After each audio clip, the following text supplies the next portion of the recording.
As Andrea said, this is the 5th time I'm hosting Finding Our Way. It's what I love to do best, encouraging people to tell their stories out loud and with no apologies. And obviously, I believe in the cause. After all, I came back to teach after a long, fulfilling retirement. But I'll be honest, this old dog had to learn some new tricks. What hasn't changed is the school's emphasis on teachers establishing honest and supportive relationships with their students.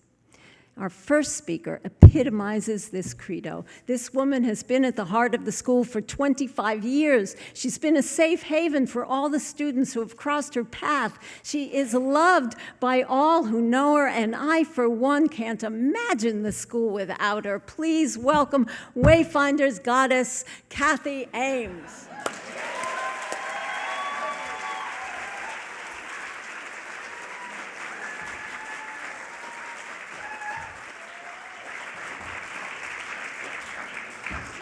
Thank you. I'm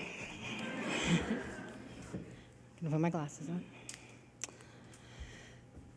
At one point in my life, I weighed 460 pounds. I was beautiful, and if you asked me then, I would tell you that I was in perfect shape. That shape, round. I know I'm beautiful from the inside, but does the world see that? Let's go back several years. It's the 70s. I'm the chubby 9-year-old who plays on the town farm team. I have an in because my cousin Michael is on the team and I get to be one of the guys. A few older kids on the team don't want a fat girl playing, so I am teased a lot. They steal my hat, throw it in the dirt, pull my long braids, snap my bra strap, and yes, I bloomed early, being the flower that I am. They weren't picking on me because they had a crush on me. They were mean. But I'm tough. I have thick skin. I mean, after all, my dad calls me football because I'm shaped like a player. When I wear white, he calls me Moby, you know, like the whale.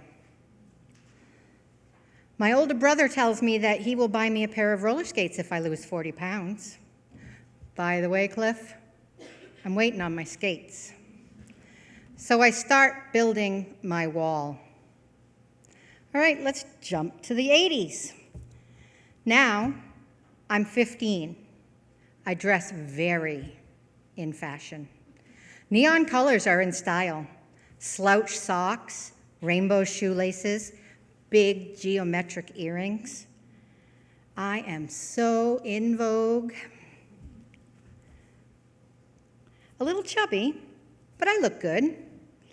The only problem, I go to a very legalistic, fundamental Christian school. It isn't like that when I first start. It was just a regular Christian school that taught me the 3 R's and the BIBLE. Then we got a new administrator, Mr. Sicko. And yes, that was his real name. He was from Bob Jones University. I'm sorry to any of you who went there, not because I may be offending you, but because you went there. And are you at the right show? All of a sudden, the school, which teaches me spelling and the teachings of Jesus, becomes the school that tells me that I am going to hell because I don't want to be a pastor's wife. That is exactly what they tell my parents when they kick me out. We are training our young people to be pastors, missionaries, and their wives. And we can tell that Cathy is never going to be one of these. I mean, they weren't wrong on that point. Some of my friends escaped. Some were indoctrinated.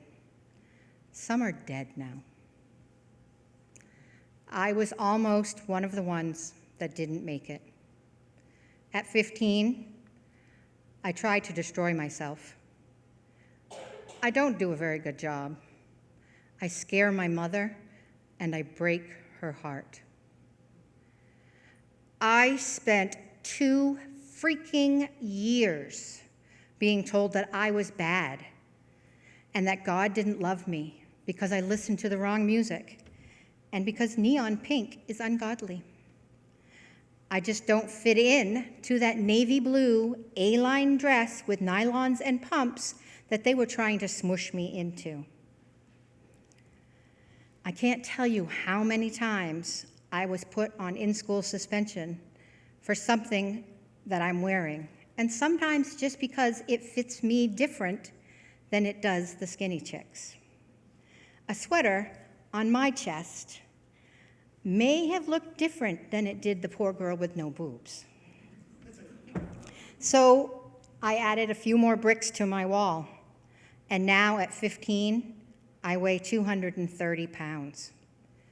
You may think that this would have put me off the whole God thing, but this is important. I'm saved by grace. That's an inside thing, not an outside thing. When I finish high school, in public school, I keep gaining weight. I have a great group of friends. They love the inner me. Because of my size, though, I'm not very active, and I keep gaining weight, losing my self-esteem. Don't be mistaken, I'm not miserable.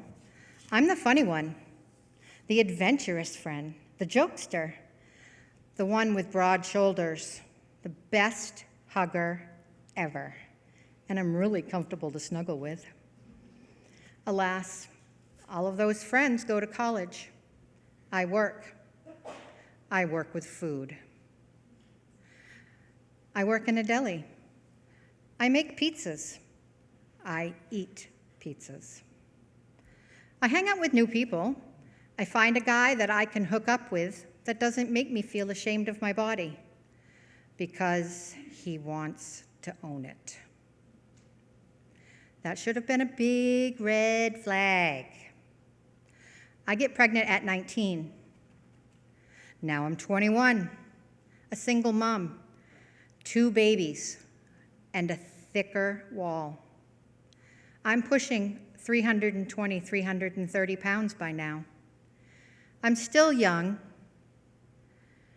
still the funny one, the life of the party, the wing woman, the maid of honor with extra material added at dress fittings.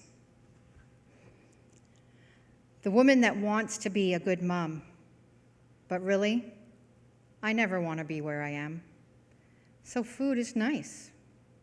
And the wall of flesh that I have built around me to protect me keeps growing, and my self-esteem drops again. The 90s go by fast. I lose who I think is the love of my life. In 1998, the place I work closes down. I love it there, and I'm devastated. I decide to take a leap of faith and go to college. With grants and loans and the Aspire program and a mom and sisters to babysit, I go. And I am good at it. 3.8, I'm wicked smart. I am rocking it. I am on the student council, part of the General Assembly. I am not the loser I thought I was. I just look like one. I do not love myself. The world does not love how I look. I am still that 15-year-old girl that wasn't accepted, that 9-year-old that Dad called a whale. I'm depressed. It's 2000. My parents get a divorce after 47 years. For many different reasons, this is exceptionally difficult for my family. We all have some past daddy issues. Mine are hiding behind my wall. Now it's 2003. I'm going to die of obesity and its complications. This is me at my heaviest. I am 460 pounds. I decided to do this relatively new thing called a gastric bypass. It works. I lose 220 pounds. I think I have a new lease on life. Surgery fixes the outside. The inside is still hiding behind a wall.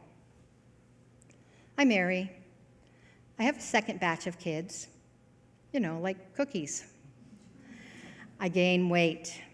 I have a bad spell in my marriage. I drink too much wine, and I add more bricks to my wall. I get back up to an unhealthy weight, and I'm older now, a woman of a certain age. Last year, I had a big health scare, a wake-up call. I needed to take control of my life and not die. I am learning to take a sledgehammer to that wall. I take the sledgehammer to that wall and I free myself mentally and physically. So, with the help of a doctor, a great therapy lady, and support from my friends and family, and my own damn determination, I'm becoming younger by the day. I am in great shape. The world might not see it, but I can.